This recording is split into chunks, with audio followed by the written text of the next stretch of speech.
Hello guys, നമ്മളെ ചാനലിലേക്ക് സ്വാഗതം. അപ്പോൾ ഞാൻ ലൈനിങ് കട്ടിങ് സ്റ്റിച്ചിങ്ങും വീഡിയോ ചെയ്തുകൊണ്ടിരിക്കുന്നത്. പാർട്ട് 1 ചെയ്തു, പാർട്ട് 2 ചെയ്തു ഇന്നലെ. അപ്പോൾ അതാ ഇന്ന് പാർട്ട് 3 ആണ് കേട്ടോ ചെയ്യുന്നത്.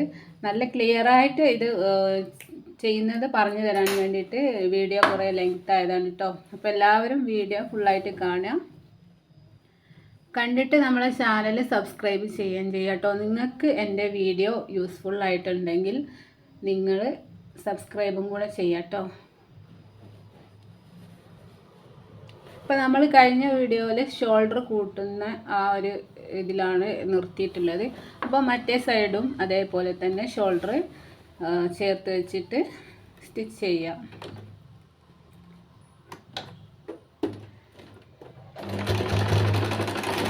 എങ്ങനെ സ്റ്റിച്ച് ചെയ്യേണ്ടതെന്നൊക്കെ ഞാൻ സെക്കൻഡ് പാർട്ട് വീഡിയോയിൽ പറഞ്ഞിട്ടുണ്ട്. അപ്പോൾ അത് അറിയാത്തവരാണെങ്കിൽ ആ വീഡിയോ കണ്ടു നോക്കുക കേട്ടോ. അതിൻ്റെ അകത്ത് ഞാൻ പറഞ്ഞിട്ടുണ്ട് ഷോൾഡർ എങ്ങനെയാണ് ജോയിൻ ചെയ്യേണ്ടത്.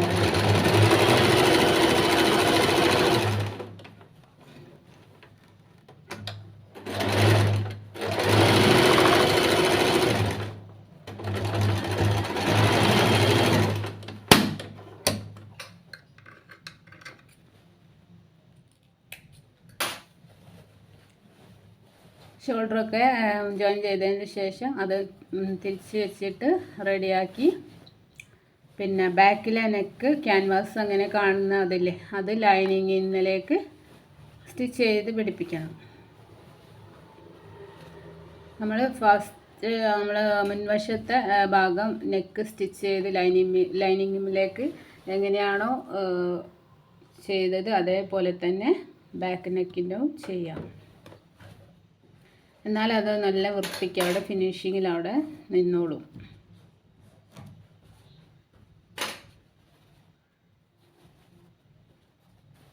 ഇതിപ്പോൾ ടോപ്പും ലൈനിങ്ങും ഏകദേശം ഒരേ ഒരു കളർ ആയതുകൊണ്ട് നിങ്ങൾക്ക് മനസ്സിലാകുന്നുണ്ടോയെന്ന് അറിയില്ല.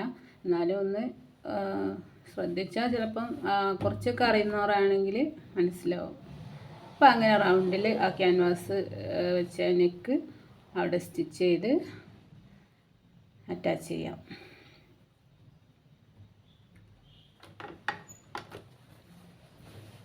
വീഡിയോ ഒരുപാട് ലെങ്ത് ഉണ്ടാകും. ഞാൻ കട്ട് ചെയ്ത് എഡിറ്റിങ് കുറേ പണി എടുത്തിട്ടാണ് കേട്ടോ ഇത്ര ലെങ്ത്തിൽ വരെ ആക്കിയെടുത്തത്.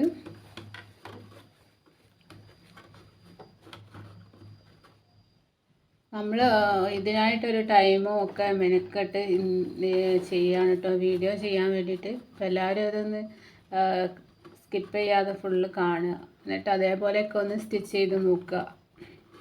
തീരെ അറിയാത്തവർക്കൊക്കെ ചിലപ്പോൾ ഇത് കണ്ടിട്ടുണ്ടെങ്കിൽ പഠിക്കാൻ പറ്റും.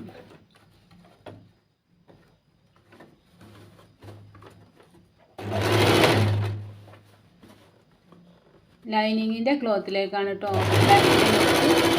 ചെയ്ത് പിടിപ്പിക്കുന്നത്. അതിലെ നല്ല തുണി അതിൻ്റെ താഴെ ഉണ്ട്, അതിനെ മാറ്റി പിടിക്കണം, അല്ലെങ്കിൽ അത് സ്റ്റിച്ചിങ്ങിൻ്റെ ഉള്ളിൽ വന്നിട്ടുണ്ട്.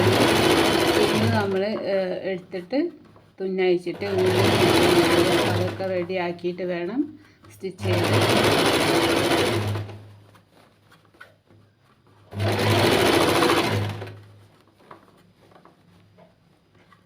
എനിക്ക് പറഞ്ഞാൽ ഞാൻ ആദ്യമൊക്കെ 10-15 വർഷത്തോളം തന്നെയായിരുന്നു. ആ ടൈമിലൊക്കെ അങ്ങനെ സ്റ്റിച്ച് ചെയ്യുന്ന ഒരു വർക്കായിരുന്നു. ഇപ്പം എനിക്ക് അങ്ങനെ സ്റ്റിച്ച് ചെയ്യാൻ കഴിയുന്നില്ല. ഹെൽത്ത് പ്രോബ്ലംസൊക്കെ ഉള്ളതുകൊണ്ട്. ഹെൽത്ത് പറഞ്ഞാൽ തലവേദനയൊക്കെ വരും, പുറം വേദനയൊക്കെ വരും, അങ്ങനെ കണ്ടിന്യൂസ് ആയിട്ട് ഇരുന്നിട്ടുണ്ടെങ്കിൽ. അപ്പം ഞാൻ ഈ ഒരു ടോപ്പ് തന്നെ ഞാൻ കുറേ പ്രാവശ്യം ചെയ്തതാണ് കേട്ടോ. കുറേ പ്രാവശ്യം എന്ന് പറഞ്ഞാൽ വേറെ എന്തെങ്കിലും ജോലി ചെയ്യും, പിന്നെ വന്നിട്ട് ഒന്ന് സ്റ്റിച്ച് ചെയ്യും, അങ്ങനെ കണ്ടിന്യൂസ് ആയിട്ട് ഇരിക്കാണ്ട് അങ്ങനെ ചെയ്ത് തീർത്താണ്. അപ്പോൾ നമ്മൾ നെക്കിൻ്റെ പണിയൊക്കെ കഴിഞ്ഞു. ഇനി നമുക്ക് സ്ലീവ് അറ്റാച്ച് ചെയ്യണം അല്ലേ.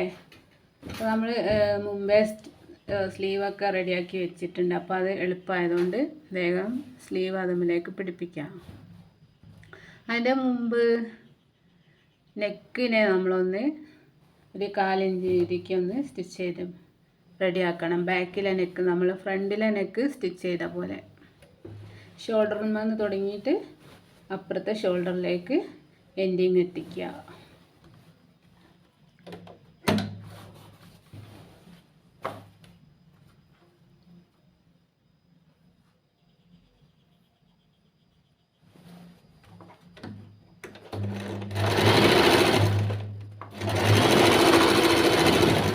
വേറെ ഞാൻ സ്റ്റിച്ചിങ്ങിൻ്റെ വീഡിയോസൊക്കെ ഇടുമ്പോഴും ഇതിൻ്റെ അകത്ത് നെക്ക് സ്റ്റിച്ച് ചെയ്തത് ഓർമ്മ ഉണ്ടെങ്കിൽ എല്ലാവർക്കും, പിന്നെ ഞാൻ വീണ്ടും നെക്ക് ഇങ്ങനെയാണ് ചെയ്യുന്നത്, ക്യാൻവാസിൽ ഇങ്ങനെ ചെയ്യണം അങ്ങനെ ചെയ്യണം എന്ന് വീണ്ടും ആവശ്യമില്ലല്ലോ.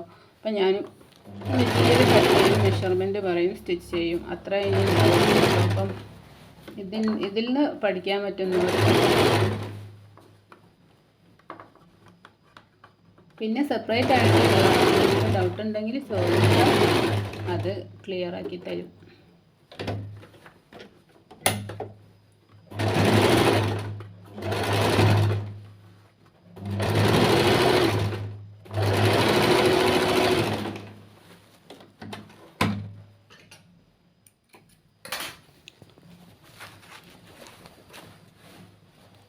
ഇപ്പം നെക്ക് 2 നെക്കും നമ്മൾ സ്റ്റിച്ച് ചെയ്ത് കഴിഞ്ഞു.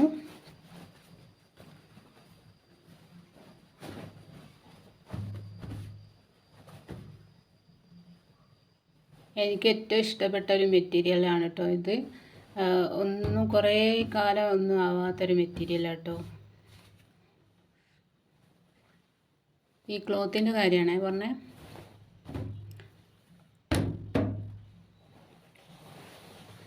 ഇനി നമുക്ക് ബാക്കിൽ എന്ത് ചെയ്യണം, ലൈനിങ്ങിന് ബാക്കിൻ്റെ ടോപ്പിന്മേലേക്ക് അറ്റാച്ച് ചെയ്ത് പിടിപ്പിക്കണം. എന്നാൽ അത് നീങ്ങി പോകാണ്ട് നമുക്ക് ഓപ്പണൊക്കെ സ്റ്റിച്ച് ചെയ്യാനും മെഷർമെൻറ്റൊക്കെ സ്റ്റിച്ച് ചെയ്യാനൊക്കെ എളുപ്പമുണ്ടാവുള്ളൂ. അപ്പോൾ റിഗാളും സൈഡ് ഭാഗവും ആദ്യം സ്റ്റിച്ച് ചെയ്യാം, പിന്നെ അപ്പുറത്തും അതേപോലെ തന്നെ റിഗാളും സൈഡ് ഭാഗവും സ്റ്റിച്ച് ചെയ്യാം. ഫ്രണ്ട് ഭാഗം നമ്മൾ ഫസ്റ്റ് സ്റ്റിച്ച് ചെയ്തുകൊണ്ട് അതിനി ചെയ്യേണ്ടതില്ലല്ലോ. അതിൻ്റെ ശേഷം നമ്മൾ അത് സ്റ്റിച്ച് ചെയ്ത് കഴിഞ്ഞു. ഇനി അതിൻ്റെ ശേഷം നമ്മൾ സ്ലീവ് അതുപോലെ ലൈനിങ് ഒക്കെ അറ്റാച്ച് ചെയ്ത് വെച്ചതായിരുന്നു. അപ്പോൾ അതെടുത്തിട്ട് അറ്റാച്ച് ചെയ്യാം. അപ്പോൾ ഞാൻ ചുരിദാർ കട്ടിങ്ങിൻ്റെ സമയത്ത് ഫ്രണ്ടിലെ റിഗാൾ ഞാൻ കുഴിച്ച് കട്ട് ചെയ്യാറില്ല. അപ്പോൾ ഞാൻ സ്റ്റിച്ച് ചെയ്യുന്ന സമയത്താണ് ഞാനത് ചെയ്യാറുള്ളത്. അപ്പം സ്റ്റിച്ച് ചെയ്യുന്ന സമയത്ത് അവിടെ കർവ് കുറച്ചും കൂടെ ഉള്ളിലേക്കാക്കിയിട്ട് ഒരു 1/2 ഇഞ്ച് ഒരു കർവ് ആയിട്ട് കട്ട് ചെയ്ത് കൊടുക്കാം. അപ്പോൾ നമ്മൾ ഇടുമ്പോൾ ചുളിവൊന്നും വരാതെക്കാൻ വേണ്ടിയിട്ടാണ് അത്. അതേപോലെ തന്നെ ഫ്രണ്ടിലെ കൈയിൻ്റെ ഭാഗവും അതേപോലെ തന്നെ കർവായിട്ടൊന്ന് കട്ട് ചെയ്ത് കൊടുക്കും. ഇത് ഞാൻ സ്റ്റിച്ച് ചെയ്യാൻ വേണ്ടിയിട്ട് ഞാൻ പറഞ്ഞല്ലോ, ഡിസൈനിങ് പഠിച്ച് കഴിഞ്ഞതിൻ്റെ ശേഷം ഫസ്റ്റ് തന്നെ ഒരു ഷോപ്പിൽ കയറി അവിടെ നിന്ന് സ്റ്റിച്ചിങ് കുറച്ചും കൂടെ റെഡിയാക്കി എടുത്തതാണ്. അപ്പോൾ അവിടുത്തെ ഒരു പഠനം ഇങ്ങനെയായിരുന്നു കേട്ടോ. അപ്പോൾ ആ ഒരു ഇത് ഞാൻ അങ്ങനെ തന്നെ ഫോളോ ചെയ്തു, അതിൽ മാറ്റമൊന്നും വരുത്തിയിട്ടില്ല. അപ്പോൾ എനിക്കത് അങ്ങനെ പഠിച്ചതുകൊണ്ട് എനിക്കിത് ഈസിയാണ്. അപ്പം ഞാനിങ്ങനെയാണ് ചെയ്യാറ്. സ്റ്റിച്ച് ചെയ്യുന്ന സമയത്താണ് ഫ്രണ്ടിലെ ഭാഗം കുഴിച്ച് കട്ട് ചെയ്യുന്നത്, കൈയും ഫ്രണ്ടിലെ റിഗാളും. അപ്പോൾ നിങ്ങൾക്ക് ഇങ്ങനെയാണ് ഈസി എന്ന് വെച്ചാൽ നിങ്ങളിങ്ങനെ ചെയ്യുക, അല്ലെങ്കിൽ നിങ്ങൾ കട്ടിങ്ങിൻ്റെ സമയത്ത് അത് റിഗാളും കൈയും അങ്ങനെ ചെയ്താൽ മതി കേട്ടോ. ഇനി നമുക്ക് ആ ഷോൾഡറിൻ്റെ കറക്റ്റ് സെൻറ്ററും സ്ലീവിൻ്റെ ആ കറക്റ്റ് സെൻറ്ററും വെച്ചിട്ട് അവിടുന്ന് സ്റ്റിച്ച് ചെയ്യാം. സ്റ്റിച്ചിങ്ങിൽ നീങ്ങി പോകാത്തവരൊക്കെ ആണെങ്കിൽ ഫസ്റ്റ് തൊട്ടേ തുടങ്ങാം കേട്ടോ, സെൻറ്ററിൽ തന്നെ തുടങ്ങണമെന്നില്ല.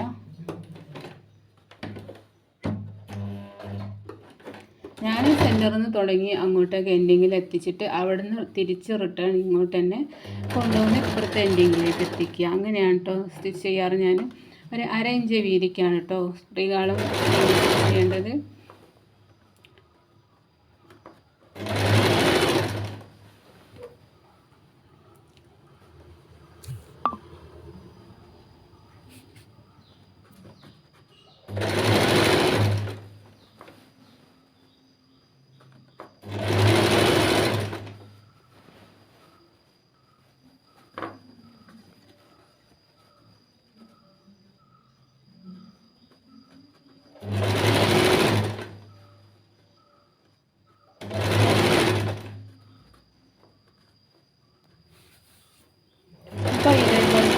മറ്റേ സ്ലീവും അങ്ങനെ പറഞ്ഞ അതേപോലെ തന്നെ അപ്പുറത്തെ സൈഡും ഫ്രണ്ട് ഭാഗം കുഴിച്ച് കട്ട് ചെയ്യുക, കൈയും റിഗാളിൻ്റെ അവിടെ, എന്നിട്ട് ഇങ്ങനെ പിടിപ്പിക്കുക. സ്റ്റിച്ച് കൊടുക്കുന്നതാണ് നല്ലത്. അതാണ് ഞാൻ പറഞ്ഞത്, തിരിച്ചെടുക്കുന്നതിൻ്റെ എൻഡിങ്ങിലേക്ക് തന്നെ സ്റ്റിച്ച് ചെയ്തെടുക്കുക. അതുകൊണ്ട് സ്റ്റിച്ചായിട്ട് വരികയും ചെയ്യും. മെഷീൻ നമ്മൾ എടുക്കേണ്ട ആവശ്യം വരുന്നില്ല.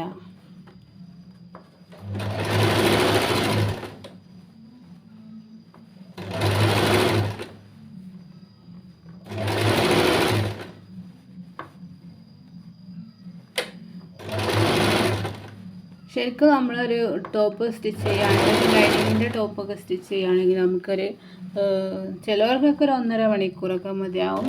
കട്ടിങ് സ്റ്റിച്ചിങ് കൂടെ ആകുമ്പോൾ കുറച്ച് ടൈം പിടിക്കും കേട്ടോ. സ്റ്റിച്ചിങ്ങിനാണെങ്കിൽ 1 മണിക്കൂർ, 1.25 മണിക്കൂർ, 1.5 മണിക്കൂറൊക്കെ മതി കേട്ടോ. വലിയ മോഡലൊക്കെ ഉണ്ടെങ്കിൽ 1.5 മണിക്കൂറിൻ്റെ ഉള്ളിൽ നമുക്ക് സ്റ്റിച്ച് ചെയ്തെടുക്കാം പഠിച്ചു കഴിഞ്ഞാൽ.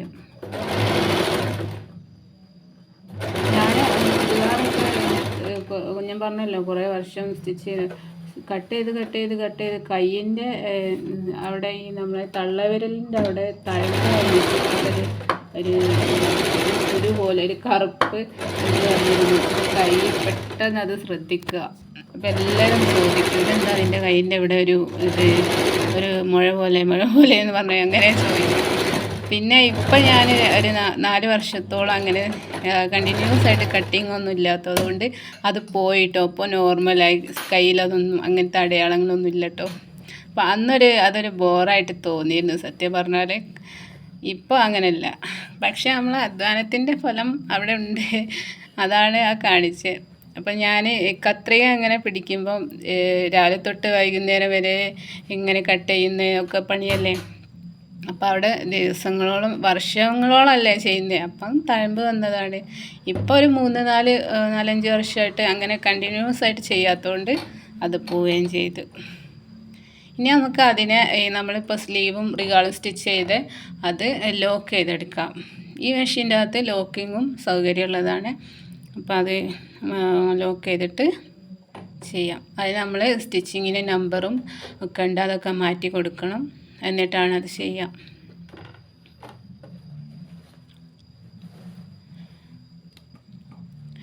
ഇത് സ്റ്റിച്ചിങ്ങിനെ കുറിച്ച് അറിയാനും താല്പര്യമുള്ളവരും മാത്രം ക്ഷമയോടെ കേട്ടും കണ്ടും ഇരുന്നാൽ മതി കേട്ടോ.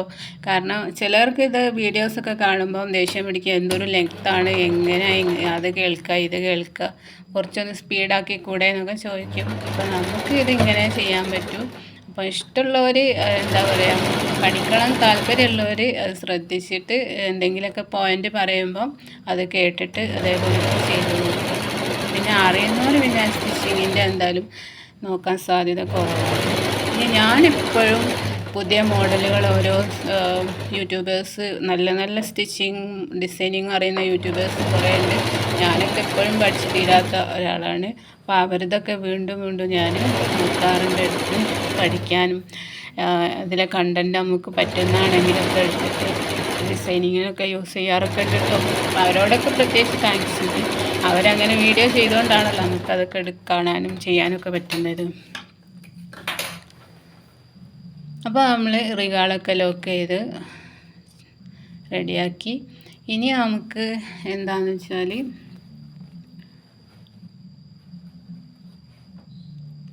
മെഷർമെൻ്റൊക്കെ റെഡിയാക്കണം.